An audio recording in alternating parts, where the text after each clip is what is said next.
পর্যায়ে আপনাদের সামনে বক্তব্য রাখবেন জুলাই অভ্যুত্থানের অন্যতম নায়ক, আমাদের জুলাইয়ের স্লোগান মাস্টার, আমাদের ক্যাপ্টেন, দক্ষিণাঞ্চলের মুখ্য সংগঠক হাসনাত আব্দুল্লাহ। আসসালামু আলাইকুম রহমতুল্লাহ। গতকাল ঠিক এই সময় একটা দল গত 11 মাস যারা গড়তে ছিল, তারা অপেক্ষা করছিল কখন আমরা মারা যাই।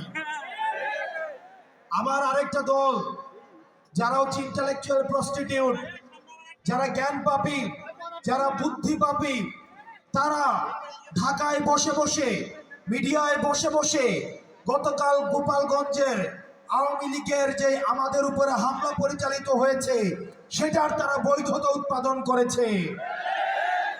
গতকাল আমাদের চোখে আঙুল দিয়ে দেখিয়ে দিয়েছে আওয়ামী লীগ যেই রাজনৈতিক দলটি রয়েছে, এই দলটিকে প্রতিরোধ করার সাথে সাথে আওয়ামী লীগের যেই কালচারাল উইং, যেই মিডিয়া উইং, তাদেরকেও আমাদের প্রতিরোধ করতে হবে। আমরা বসুন্ধরা মিডিয়ার বারবার কথা বলেছি, ওই মিডিয়ার কিছু ভাড়া খাটা, কিছু জ্ঞানপাপী রয়েছে, কিছু বুদ্ধিপাপী রয়েছে। আপনি দেখবেন এই বসুন্ধরা মিডিয়ার কিছু ভাড়ায় খাটে এরকম দেউলিয়া বুদ্ধিজীবী রয়েছে, তারা এসব আক্রমণের তারা হচ্ছে বৈধতা উৎপাদন করে। তারা এই আওয়ামী সশস্ত্র এই যে আমাদের উপরে আক্রমণ হয়েছে, এই আক্রমণের বৈধতা উৎপাদন করার জন্য তাদের কলম আবার সক্রিয় হয়েছে। প্রিয় রাজবাড়ীবাসী, তারা মনে করেছিল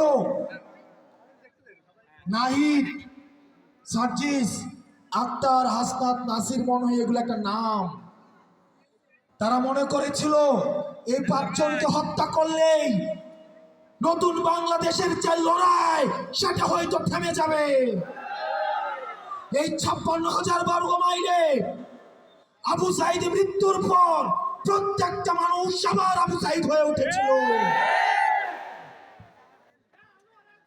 আমাদের মৃত্যুর পর প্রত্যেকটা মানুষ, প্রত্যেকটা বিপ্লবী সন্তান যারা নতুন বাংলাদেশের স্বপ্ন দেখে, তারা কেউ না কেউ আবার নাহিদ হয়ে উঠবে। আমাদের বাংলাদেশ সেদিন থেকেই, সেই মুহূর্ত থেকে ঘুরে দাঁড়াবে। প্রিয় তরুণ প্রজন্ম, স্কুল কলেজের শিক্ষার্থীরা এখানে রয়েছে, মাদ্রাসার আলেম সমাজ রয়েছে, সনাতন ধর্মের ভাইয়েরা রয়েছেন।